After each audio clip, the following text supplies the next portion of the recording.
आज हम लोग पढ़ेंगे डिफरेंशिएशन पार्ट 7। आज का टॉपिक है हमारा उत्तरोत्तर अवकलन, इंग्लिश में कहते हैं सक्सेसिव डिफरेंशिएशन। अब आप नाम सुन के सोच रहे होंगे कि ये कौन सी नई चीज है ऐसी। ये कोई भी कठिन चीज नहीं है, ये सबसे सिंपल चीज है। अब इसको समझते हैं कि उत्तरोत्तर का मतलब क्या होता है। उत्तरोत्तर का मतलब होता है जो चीज एक से अधिक बार हो, जिसको हम एक तरीके से कह सकते हैं कि रिपीटेशन, कि कोई संख्या रिपीट करती हो। जैसे डिफरेंशिएशन में क्या मतलब होता है, कोई हमारा फंक्शन है y equal to f x, यदि हम इसका x के सापेक्ष अवकलन करें, x के सापेक्ष अवकलन करने पर तो हम इसको कैसे लिखेंगे, dy upon D x is equal to d upon D x f x, और इसको हम एफ डैश एक्स भी लिखते हैं, जो कि हम आपको पहले भी पढ़ा चुके हैं। तो d Y upon D x को क्या कहेंगे हम, एफ डैश एक्स, और इसको हम एक नया नाम देंगे, इसको हम कहते हैं प्रथम कोटि का अवकल गुणांक। प्रथम कोटि का अवकल गुणांक, इसको हम क्या कहेंगे, प्रथम कोटि का अवकल गुणांक। यदि हम इसका फिर से x के सापेक्ष अवकलन कर दें, पुनः x के सापेक्ष अवकलन करने पर, यदि हम इसका फिर से अवकलन करें तो क्या हो जाएगा, d upon D x of d Y upon D x, इसी का कर रहे हैं ना, d upon D x f dash x.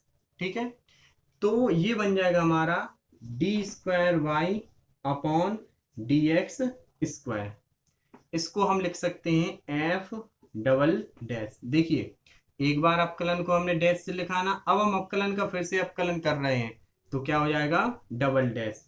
तो इसको हम कहेंगे द्वितीय कोटि का अवकलन, द्वितीय कोटि का अवकल गुणांक। ठीक है, जिसकी पावर 2, इसको हम पढ़ेंगे D square y upon D x square. इसी तरीके से यदि हम इसका एक बार फिर से x के सापेक्ष अवकलन करें तो हो जाएगा d cube y upon D x cube is equal to f triple dash x. इसी प्रकार हम इसका करते जाएंगे, और हम n बार कर दें तो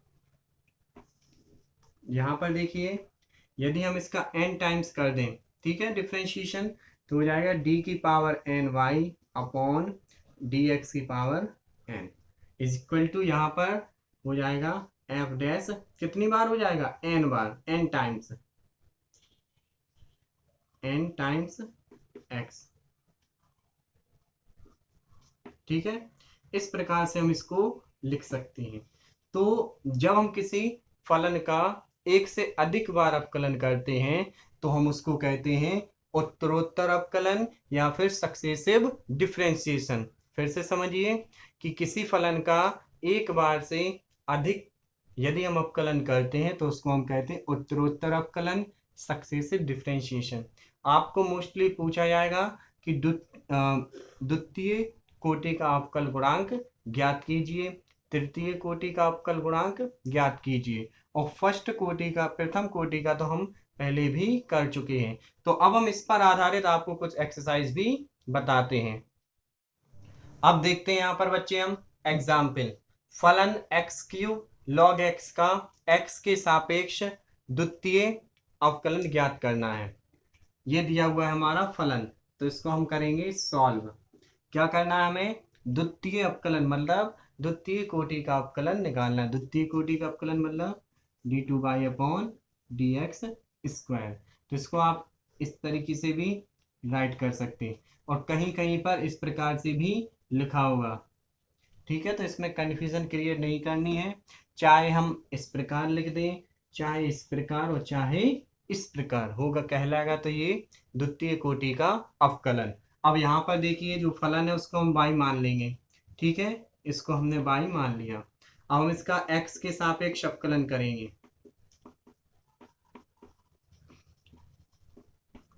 x के सापेक्ष अवकलन करने पर क्या हो जाएगा, d Y upon D x is equal to, अब हम जब दो फलनों का अवकलन करते हैं तो उसमें क्या करते थे, उसी प्रकार से हम इसको करेंगे। देखिए जो हम पार्ट पढ़ते जाएंगे उसका हम यूज़ भी करेंगे। तो यदि जिन बच्चों ने इस पार्ट को पहली वीडियो इसी को देख रहे हो तो वो इनके पहले पार्ट को भी देखें, जिसकी हम प्लेलिस्ट डिस्क्रिप्शन में डाल देंगे। यहाँ पर देखिए D upon D X x cube log x, ये हो जाएगा फर्स्ट फंक्शन, ये सेकेंड। तो इसका हम डिफ्रेंशिएशन कर देंगे, फर्स्ट फंक्शन इंटू सेकेंड का डिफ्रेंशिएशन, लॉग एक्स का क्या हो जाएगा 1/x प्लस फिर सेकेंड फंक्शन और फर्स्ट का डिफ्रेंशिएशन, तो एक्स क्यूब का हो जाएगा 3x स्क्वायर। अब देखो यहाँ पर हमने सॉर्ट कर दिया है क्योंकि हम पढ़ चुके हैं। यहाँ पर x का एक्स क्यूब में भाग जाएगा तो एक्स स्क्वायर बचेगा, मतलब पावर 2 हो जाएगी एक्स स्क्वायर। ये हो जाएगा हमारा 3x स्क्वायर लॉग x। ये क्या निकला है हमारा dy अपॉन डी एक्स। इसमें हम चाहें तो एक्स स्क्वायर को कॉमन भी ले सकते हैं। एक्स स्क्वायर कॉमन लेने पर क्या हो जाएगा 1 प्लस 3 लॉग एक्स, ठीक है, d Y upon D x. ये तो निकला प्रथम कोटि का अवकलन, मगर हमें निकालना क्या है द्वितीय कोटि का। तो हम इसका फिर से एक्स के सापेक्ष अवकलन कर देंगे, पुनः एक्स के सापेक्ष अवकलन करने पर, अब x के सापेक्ष अवकलन करेंगे तो क्या हो जाएगा, ये हो जाएगा हमारा d square y upon D x square. देखो अब इसको हम क्या करेंगे फर्स्ट फंक्शन मान लेंगे, इसको सेकंड। देखिए x square into 1 plus 3 log x, तो इस पूरे को मान लिया हमने सेकंड फंक्शन, इसको मान लिया first. So first function into second का differentiation 1 plus 3 log X plus फिर second function 1 plus 3 log X into X square का differentiation D upon D X X square. अब हम इसको सॉल्व करेंगे, 1 का डिफ्रेंशिएशन हो जाएगा 0, 3 लॉग एक्स का हो जाएगा 1 अपॉन एक्स, 1 का हो जाएगा 0, 3 इंटू लॉग एक्स का हो जाएगा 1 अपॉन एक्स। यहाँ पर हो जाएगा 1 प्लस 3 लॉग एक्स और एक्स स्क्वायर का डिफ्रेंशिएशन हो जाएगा 2x, 2x हो जाएगा। अब ये हमारा क्या बना एक्स स्क्वायर और x square into 3 upon x, ये हो जाएगा हमारा 2x मल्टीप्लाई कर देगा 6x log x d two y upon D x square. इसमें x से भाग चला जाएगा तो क्या आ जाएगा x, ये हो जाएगा 3x plus 2x, 3x plus 2x कितना हो जाएगा 5x plus 6x log x। ये हमारा निकल आया d two y upon D x square. और इन दोनों में x कॉमन आ रहा है तो हम x भी कॉमन ले सकते हैं, 5 प्लस 6 लॉग x। ये निकला हमारा d two y upon D x square answer. इस प्रकार से हम द्वितीय कोटि का अवकलन निकालते हैं। यदि मान लो मैं तृतीय कोटि का निकालना होता तो हम इसका एक x के सापेक्ष फिर से अवकलन कर देते हैं, जिसकी जरूरत है हम उसको 1 बाई 1 करते ही चलेंगे। अब देखते हैं बच्चों हम अगला एग्जाम्पल, यदि y is equal to a sine M x plus b cos m x हो तो सिद्ध कीजिए कि d square y upon D x square plus m square y is equal to 0। ये हमें प्रूफ करना है और ये हमें दिया हुआ है। तो देखिए प्रूफ करने के लिए क्या चाहिए, बाई हमें दिया हुआ है, हमें निकालना क्या है d two y upon D x square. तो यदि हम इसका 2 बार डिफ्रेंशिएशन करके निकालेंगे तो हो सकता है हमारा ये सॉल्व हो जाए। तो हम इस पर आते हैं, इसका हम x के रिस्पेक्ट में डिफ्रेंशिएशन कर देंगे, x के सापेक्ष अवकलन करने पर। तो क्या हो जाएगा d Y upon D x. अब यहाँ पर हम करेंगे साइन एम एक्स, इसको हम x मान लेंगे, तो साइन का अवकलन होता है कॉज x, ठीक है, याद होना चाहिए। और एम एक्स का हम फिर से करेंगे d upon D x m x, क्योंकि यहाँ पर हमने इसको x मान लिया था, प्लस b कॉज x का, कॉज x का अवकलन होता है माइनस साइन x, और एम एक्स का हम फिर से करेंगे माइनस साइन, यहाँ पर क्या है m x into m x का फिर से हो जाएगा d upon D x m x, ठीक है। यहाँ पर आ जाएगा अब यहाँ से एम एक्स का अवकलन करेंगे तो एम तो अचर है तो एम आगे आ जाएगा, और एक्स का अवकलन क्या होता है 1 कॉज एम एक्स, ये कॉज एम एक्स रहेगा। ये जो एम है ये हमने डिफ्रेंशिएशन करके आगे रख दिया इंटू 1, ये प्लस और माइनस का मल्टीप्लाई हुआ तो माइनस क्या हो जाएगा बी, ये जो एम है ये बाहर आ जाएगा इधर, एक्स का अवकलन 1 और ये साइन एम एक्स दिया हुआ है इंटू 1 का मल्टीप्लाई होगा तो यहीं का यहीं रह जाएगा। ठीक है, ये हमारा बन गया क्या, d Y upon D x. हमें निकाल d two y upon D x square चाहिए तो हम इसका फिर से अवकलन कर देंगे पुनः एक्स के सापेक्ष अवकलन करने पर, तो ये हो जाएगा d two y upon D x square. यहाँ पर अब फिर से हम अवकलन करेंगे तो ए एम तो हमारा अचर है ये रहेगा, अब हम किसका करेंगे कॉस का, और कॉस का अवकलन क्या होता है माइनस साइन एक्स, एक्स की जगह क्या है एम एक्स, और एम एक्स का हम फिर से कर देंगे d upon D x m x. ठीक है, यहाँ पर हम बराबर ब्रैकेट लगा देते माइनस बी एम तो अपना अचर है, इसका तो होगा नहीं, किसका होगा साइन एम एक्स का, तो साइन एम एक्स का अवकलन क्या हो जाएगा कॉज एम एक्स, और एम एक्स का हम फिर से करेंगे अवकलन। ठीक है, कंफ्यूजन नहीं करना है कहीं पर, 1 बाय 1 हम करते चलेंगे। अब ये माइनस है, ये माइनस आगे आ जाएगा। ठीक है, ये तो साइन एम एक्स क्या हो जाएगा हमारा ए एम। अब यहाँ से देखिए एम एक्स का अवकलन क्या हो जाएगा, जिसको समझ में नहीं आया वो इस प्रकार से समझे, देखो d upon D x m x दिया हुआ है। ठीक है, एम अचर है, एम आगे आ जाएगा और क्या रह जाएगा d upon D X x, और एक्स का अवकलन क्या होता है 1, तो अवकलन क्या आ जाएगा इसका m, तो यहीं पे हम कर सकते हैं इसको, तो वैसे भी m आ जाएगा और m यहाँ पर मल्टीप्लाई हो जाएगा तो क्या हो जाएगा m square sine M x.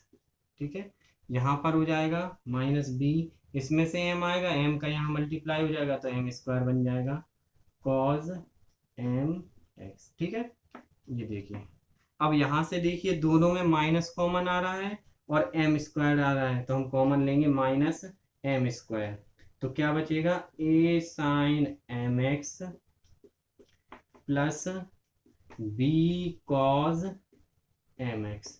ठीक है ना, एम स्क्वायर बाहर आ गया माइनस का। अब ये देखिए A sine M x plus B cos M X क्या था वाई, ये हमें दिया था, तो यहाँ पर हम रखेंगे क्या हो जाएगा बाई, यहाँ पर हम लिख रहे हैं गिवन, यहाँ दिया है, ये हो जाएगा d two y upon D x square, और ये जो माइनस वाला पार्ट इधर आ जाएगा तो प्लस हो जाएगा, तो हमारा प्रूफ क्या हो जाएगा d square y d two y upon D x square plus m square y, ये हमारा प्रूव्ड हो जाएगा। देखिए ये माइनस है, साइड चेंज करेगा तो प्लस हो जाएगा, और ये इम्पोर्टेंट सवाल है और यूपी बोर्ड में आया हुआ भी है, तो यहाँ पर हम कोशिश करते हैं कि आपको जो भी पढ़ाएं तो वो यूपी बोर्ड से ही आए हुए क्वेश्चन यहाँ पर हम सॉल्व कराते हैं। और आप अच्छी प्रैक्टिस करने के लिए इनसे रिलेटेड जो भी आपके पास बुक्स हो उनमें से क्वेश्चन सॉल्व कीजिए, नहीं तो यदि बुक्स भी नहीं है तो आप एनसीईआरटी का एक ऐप डाउनलोड करें, उसमें आपको आपकी जो क्लास की बुक है वो उसमें मिल जाएगी, उसको आप डाउनलोड कीजिए और एक्सरसाइज सॉल्व कीजिए। यदि कोई आपको प्रॉब्लम होती है तो आप हमें कमेंट करके ज़रूर बताएं। ठीक है, अब हम देखते हैं NCERT example. y is equal to cos inverse x है तो d square d two y upon D x square को y के पदों में व्यक्त कीजिए। जो d two y upon D x square है उसको y के पदों में व्यक्त करना है। अभी क्या होता था कि x के रिस्पेक्ट में है तो हम आंसर x में देते थे, मगर यहाँ पर क्या कह रहे हैं स्पेशल कंडीशन है कि y के पदों में व्यक्त कीजिए। जब इस प्रकार के क्वेश्चन आते हैं तो उनको इस प्रकार सॉल्व किया जाता है, y के पदों में देना है तो हम क्या करेंगे x को y के पद में कर देंगे, y is equal to cos inverse x है तो cos y is equal to क्या हो जाएगा x, ये जो इनवर्स है इस तरफ आ जाएगा तो प्लस हो जाएगा। अब हम क्या करेंगे x के सापेक्ष या रिस्पेक्ट में इसका हम अवकलन कर देंगे, x के सापेक्ष अवकलन करने पर तो cos y का अवकलन क्या हो जाएगा माइनस साइन y, और y का हम फिर से करेंगे dy अपॉन dx, और x का अवकलन क्या होता है 1, तो d Y upon D x is equal to क्या हो जाएगा, -1 अपॉन साइन वाई, और 1 अपॉन साइन वाई क्या होता है, cos x y d Y upon D x निकला है। हमें क्या निकालना है, d2y upon D x square. तो पुनः x के सापेक्ष अवकलन करने पर, तो पुनः हम x के सापेक्ष अवकलन करेंगे तो क्या हो जाएगा, d Y upon D x का हो जाएगा d2y upon D x square, minus cosec y का अवकलन क्या हो जाएगा, cosec Y into cot Y, और y का फिर से हो जाएगा d Y upon D x. जैसे कॉसेक एक्स का अवकलन होता है cosec x into cot x, minus का होता है, सॉरी क्योंकि सी से स्टार्ट है ना, माइनस पहले से था, माइनस माइनस हो जाएगा प्लस, ये तो प्लस हो जाएगा, क्या लिखेंगे, cosec Y into cot Y, और D Y upon D x क्या निकाला था हमने, D Y upon D X हम निकाल चुके, माइनस कॉसेक वाई, तो यहाँ पर हम रखेंगे d Y upon D x को कॉसेक वाई। क्यों रखेंगे, क्योंकि जो हमें उत्तर देना है वो वाई के पदों में देना है, तो मल्टीप्लाई करने पर क्या हो जाएगा, माइनस आएगा, कॉसेक वाई और कॉसेक वाई का मल्टीप्लाई हो जाएगा तो cosec square y into cot y, ये हो जाएगा d2y upon D x square. ये हमारा आंसर आ जाएगा। ये देखिए y के पदों में हमने इसको व्यक्त कर दिया। अब एक और देखते हैं हम एनसीईआरटी पर क्वेश्चन है, y is equal to a e की power mx plus b e की पावर nx। तो सिद्ध कीजिए d2y upon D x square minus m plus n into d Y upon D x plus m n y is equal to 0। ये proof करना है, तो हम क्या करेंगे, LHS में y इज इक्वल टू रखेंगे d Y upon D x और d2y upon D x square रखेंगे और RHS 0 सिद्ध कर देंगे। तो y तो हमें दिया हुआ है, d Y upon D x निकालना है, तो क्या करेंगे, x के सापेक्ष इसका अवकलन कर देंगे। तो a e की पावर mx का अवकलन करेंगे तो क्या हो जाएगा, e की पावर x का अवकलन होता है e की पावर x, आप लोगों ने याद किया होगा, इसका अवकलन होता है e की पावर x, बट यहाँ पर x की जगह क्या है mx, तो mx का फिर से अवकलन हो जाएगा, तो क्या हो जाएगा m, ये हो जाएगा d upon D x m x, तो क्या होगा, m बाहर आ जाएगा, x का अवकलन हो जाएगा तो 1, तो हम यहाँ पर डायरेक्ट रख रहे हैं 1 नहीं m आ जाएगा। इसी तरीके से यहाँ पर आ जाएगा b e की पावर nx, e की पावर nx का अवकलन होगा e की पावर nx, और nx का हम फिर से अवकलन करेंगे तो क्या आएगा n। ठीक है, प्रैक्टिस करेंगे तो जल्दी जल्दी आपको आ जाएगा। ठीक है, ये आ जाएगा हमारा d Y upon D x, क्या निकला, a m e की power mx plus b n e की पावर nx, ये निकला है हमारा d Y upon D x. अब हमें निकालना है d2y अपॉन डी एक्स, तो इसका हम फिर से अवकलन कर देंगे तो हो जाएगा d2y upon D x square. तो ए एम ये तो अचर है, e की पावर एम एक्स का अवकलन करेंगे तो e की power m x into m x का फिर से अवकलन होगा। इसी तरीके से बी एन अचर है, e की पावर एन एक्स का अवकलन होगा e की पावर एन एक्स, और एन एक्स का फिर करेंगे तो एन आ जाएगा, इसको अरेज करना। ये बन गया हमारा ए एम स्क्वायर e की power m x plus b n square e की power n x d2y upon D x square, ये ठीक है। यहाँ पर अब हम क्या करेंगे, RHS लेंगे और LHS प्रूफ करेंगे, तो यहीं पे हम LHS ले रहे हैं, ठीक है, RHS प्रूफ करेंगे।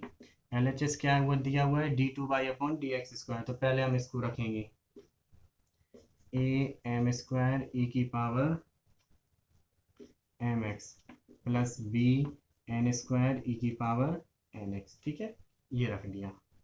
फिर plus m plus n, m यहाँ रख देगा, ठीक है, m plus n, d Y upon D x क्या दिया हुआ है उसको रखेंगे, ये दिया हुआ है d Y upon D x, इसको रखेंगे ए एम ई की power m x plus b n e की पावर एन एक्स, ठीक है। यहाँ पर आ जाएगा, ये माइनस है, सॉरी यहाँ प्लस लगा दिया था, और plus m n y, m n और वाई की वैल्यू क्या है वो रख देंगे, ए ई की power m x plus b e की पावर एन एक्स। ये हमने LHS ले लिया। जब हम क्या करेंगे, इनका मल्टीप्लाई करेंगे तो ये माइनस हो जाएगा, ठीक है। m का मल्टीप्लाई इसमें हो जाएगा, माइनस है तो a m स्क्वायर हो जाएगा, तो ये घट जाएगा। फिर m का इसमें होगा तो माइनस का ये हो जाएगा, तो ये घट जाएगा। इसी प्रकार n का होगा तो ये भी घट जाएंगे, तो आ जाएगा एक्चुअल में 0 इज इक्वल टू RHS। ये आप लोग अपनी कॉपी पे सॉल्व कर लेना, ठीक है। और प्रूफ क्या करना था, ये हमें इसके इक्वल टू में 0, तो ये प्रूफ हो गए। तो इस प्रकार से आप इसकी एक्सरसाइज 5.7 सॉल्व करना, एनसीईआरटी बुक में दी हुई है एक्सरसाइज 5.7। इसको आप सॉल्व कीजिए। यदि कोई प्रॉब्लम आए तो आप मुझसे कमेंट में पूछ सकते हैं। थैंक यू बच्चों, वीडियो अच्छी लगी हो तो लाइक करें। Thank you.